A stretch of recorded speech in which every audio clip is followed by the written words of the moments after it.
Hello, I hope you're having a day as amazing as you look. You look stunning. Honey, you never looked better. Okay, someone needed to say it. I'll be the one. Today we are going to be continuing our ongoing saga with Led Zeppelin's Physical Graffiti.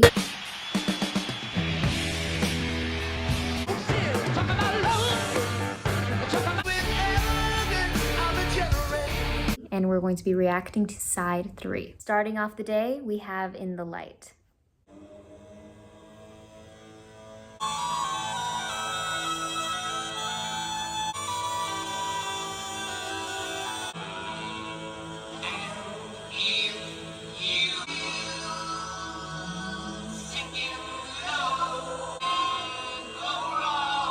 A little bit of chromatic activity, which means that we're not moving in whole steps, that we're moving in half steps, just the next note up. Going up and up and up. They're brilliantly displaying how the color that the chromaticism they are giving us works against the tone and eeriness of the dissonance brought about by those harmonies, and how there's a lot of beauty and a mystery through it all. The color of this whole section is a very sunset orange.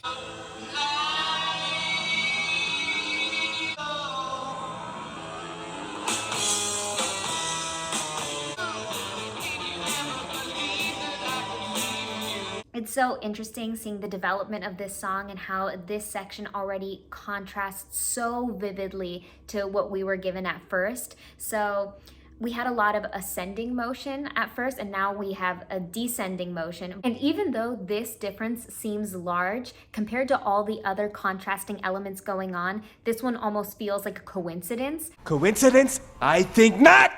At the beginning there, it feels almost void of emotion. There's this sort of creep factor brought about by this mechanic engineering, the way that they mixed everything. There's this very robotic, emotionless delivery. Emotion pairs well with it too. It felt like a stable dynamic. Now it feels like we're starting to explore some variation in the dynamics. We get louder and softer, we grow, and there's gradual movement. The vocal doesn't feel as rigid.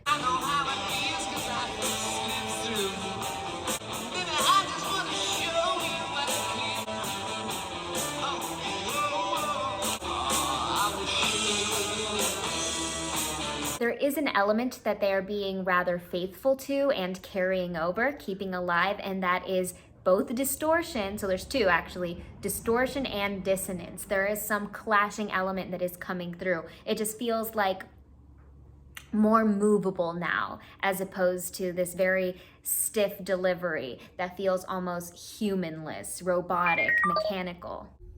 I have even had dreams.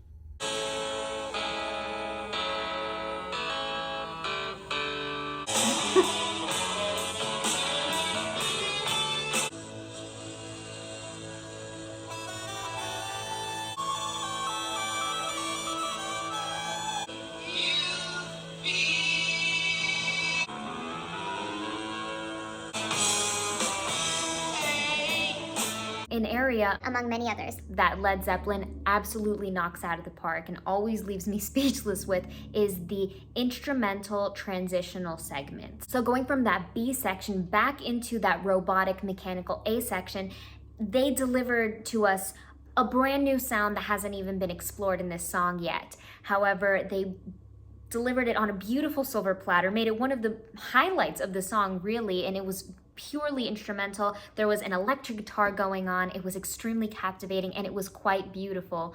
And then the way it just slipped right into the A section so seamlessly, almost as if they existed on the same plane, which they did not, definitely did not, but the way that they made it feel so effortless and like this ever cycling loop. Get me out of this loop. Was just so brilliant. The genius of incredible musicians just astounds me every time.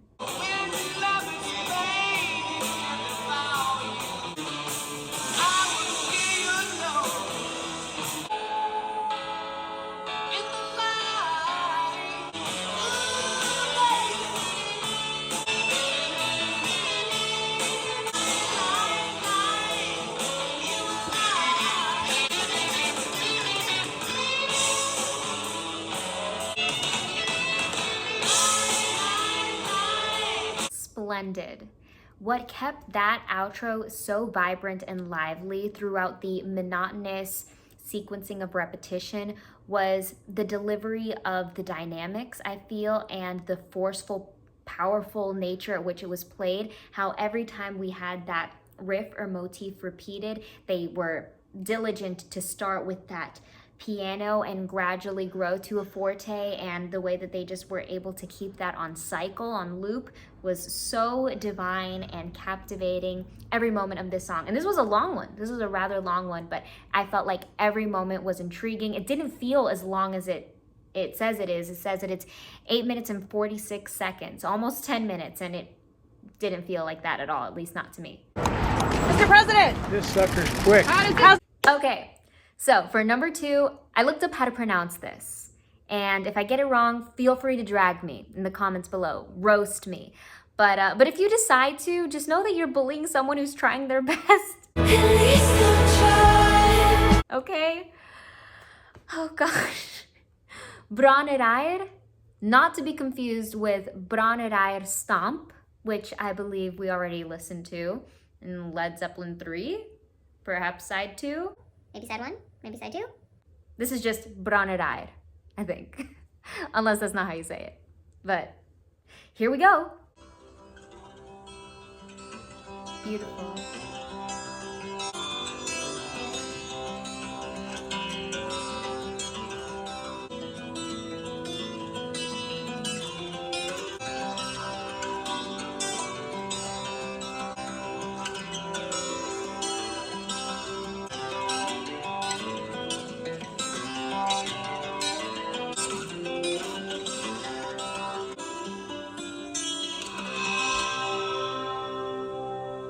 That's it. I actually am more of a fan of instrumental songs than I thought I was. I would have openly admitted before that I could just skip it. but I could never skip such a beautiful part of this work. This song is so beautiful, and I feel like it's just as valuable as the song before, and it will be just as valuable as the song after. Right from the beginning, we had this dynamic swell where we had this crescendo going from a piano into a forte, but I guess it was revealed that it wasn't a full forte yet. It was like a mezzo forte, because throughout the piece, it felt like the dynamics kept growing, but so organically. It never felt out of place. It never felt like this drastic interruption. It just felt seamless and like the most logical progression. Like, of course, that would be the next place to go to. It felt like something musically magical would happen with the clashing of some of the pitches, like the way that they would rub up on each other. Wouldn't quite create dissonance, but it almost felt like this silvery, sparkly sound. Just, I guess, the strings of it all. And there was this acoustic nature paired along with this electronic nature, but the way that those two came together was very different from what I've experienced those two elements coming together to create, which is really fun and unique.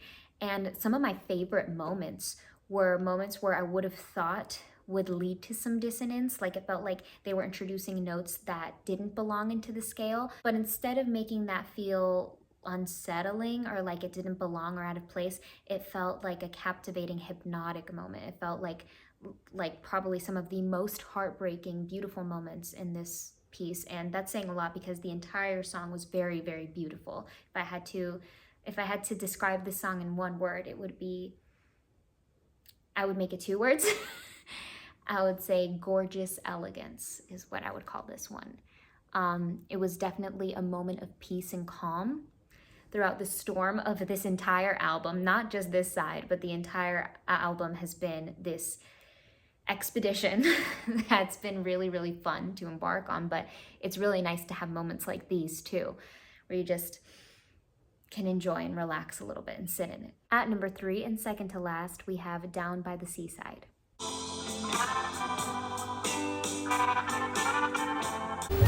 Gomez. That reverby, echoey effect that's placed on one of the instruments there is really, really cool and very bouncy and bubbly. I really like it.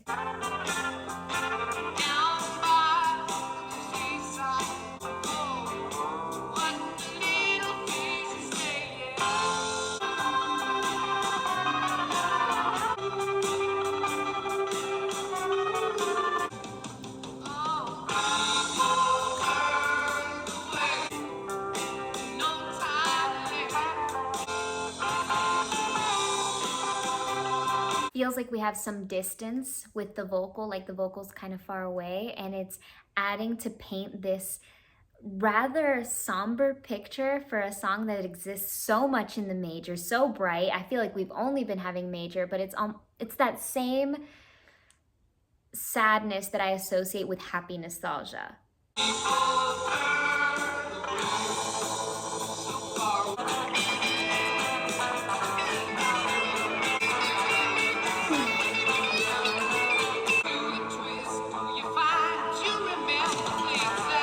So this glorious turn of the music is defined by the fact that we stepped into the minor, finally. And who would have known that in order to liven the party up a little bit, you just gotta embrace the minor, just kind of go under a little bit, and it turned everything a little bit more rock and roll. It felt like the tempo and the pacing of the music stepped up a little bit. It felt like that distance shortened, and everything felt a lot more focused and clear and present and electrifying. It's electrifying! A little bit more juice and life, even though it's darker and more minor at the same time. Perplexing.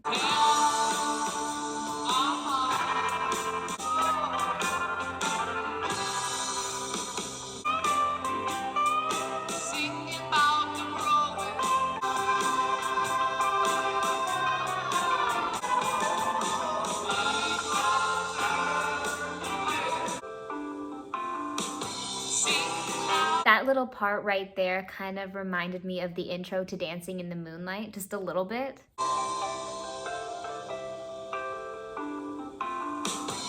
Compared to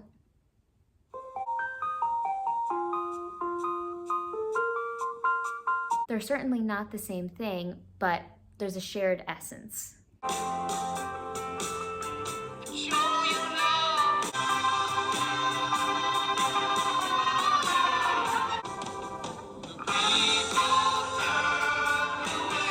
So good. No, it's really, really, really good.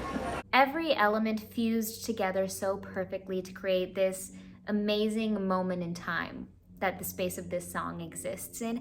And I feel like each time we had a sonic switch up, whether it was a change in the melody and the chords, or a dynamic change or a tempo change, it complemented the one before so well. Like, each part of this song just amplified itself and made every other part sound even better and even greater. I really loved the moments where they fell back on and relied on the percussion to deliver that little tempo switch up, to slow things down, drag them out a bit.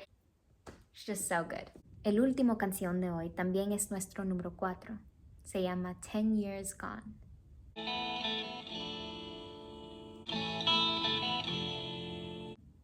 They're gonna do this to me right from the beginning. We're gonna start with chills right away. How could they? Number 1, how dare you? I have to start over.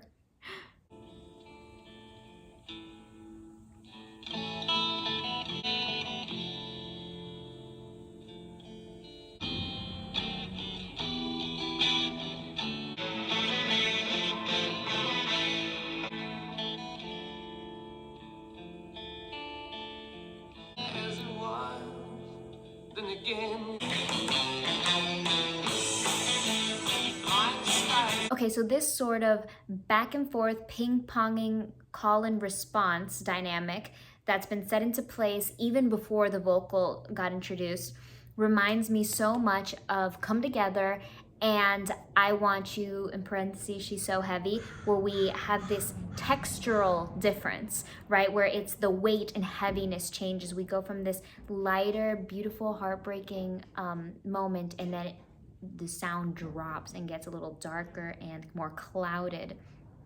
And they both bring forth a very similar sort of minor driven eeriness, but one feels like beautiful and mystical and the other one feels dungeony and underworldly. It feels like a musical exploration of the contrast between silent sorrow and loud insane mania.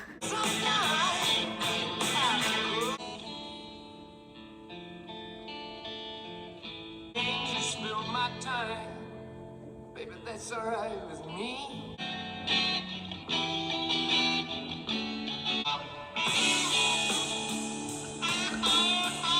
That was a very pleasant and smooth transition into a gradual growth or a crescendo.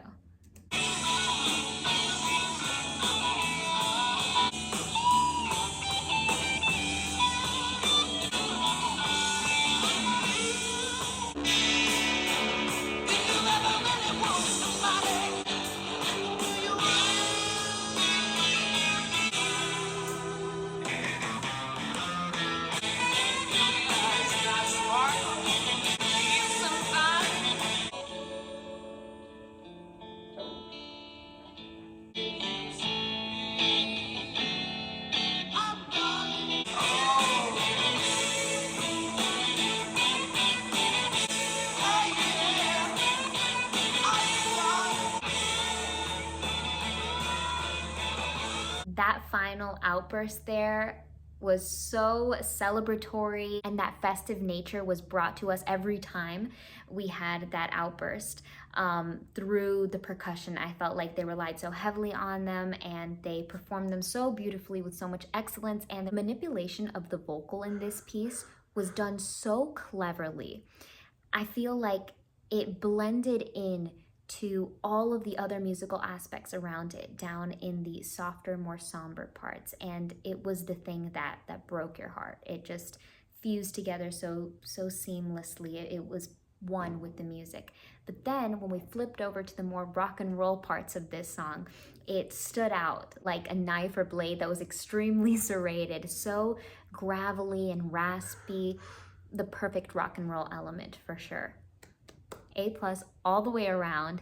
I know so many people sing praises of this entire album, so I don't want to say that people ignore this side. I just haven't seen as much hype around it as I have songs like Kashmir or some other ones, when I feel like listening to this side was a total canon event in my life. Like, I feel like each one of these songs are indelible to the experience of Physical Graffiti. It's a complex, bittersweet feeling to get to this point in our journey with Physical Graffiti, because on one hand, I'm itching to just listen to what's next. I feel like we've built up so much excitement and this need to hear what's happening next. I'm on the edge of my seat, compelled, but I also don't want this experience to end, and I want to exist in this album forever. So we'll see when we get around to the next side of this. It might be our very next video, it might not be. Another thing I want to touch lightly on is Eternal Sunshine. Now, this was the latest Ariana Grande album. I believe it is her 7th album. And it was delivered to us officially on March 8th, but she gifted it to us a little early, a few hours early, the last hours of March 7th, and I heard it as soon as it was available on Apple Music. I remember the moment where I looked at my phone and the songs were unavailable to listen to, and I refreshed and they were available, and I went in, dove in head first, was so excited. I was beside myself, and oh my gosh.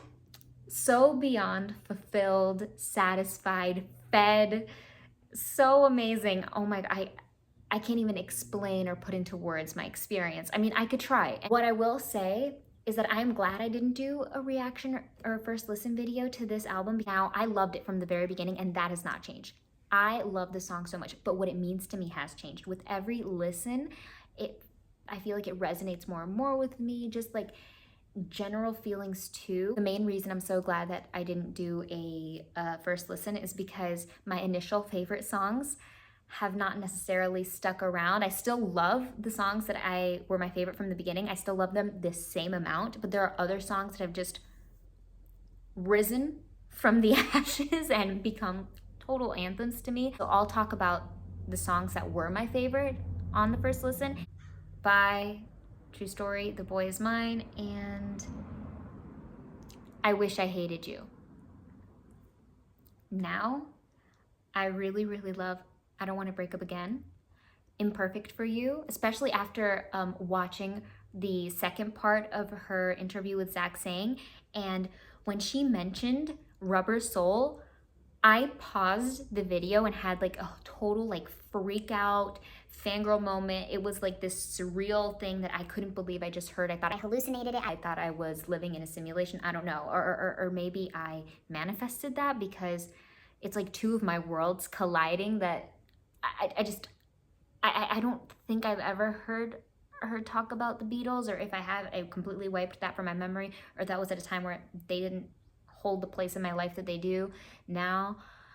When she mentioned Rubber Soul, I was like, oh my gosh. I had to just stop watching the interview and just listen to Rubber Soul altogether just to see what she's talking about. And then I re-listened to Imperfect for You and Norwegian Wood. It definitely, Imperfect for You and Norwegian Wood. All I can do is suggest for you to listen to it. I implore you. It is such a great album. You will be doing yourself a favor. Ariana Grande's voice will be doing your ears a favor.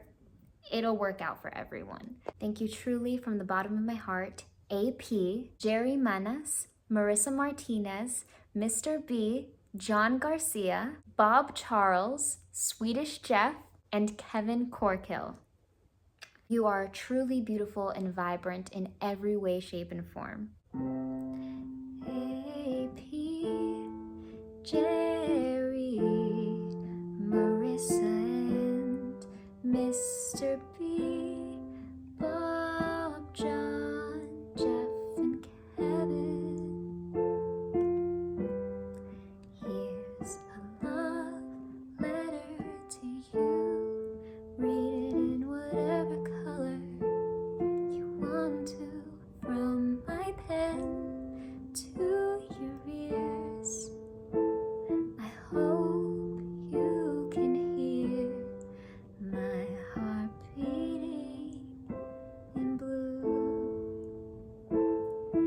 beating in red for you. I love you in pink and need you in gray. You color my skies and clouds fade.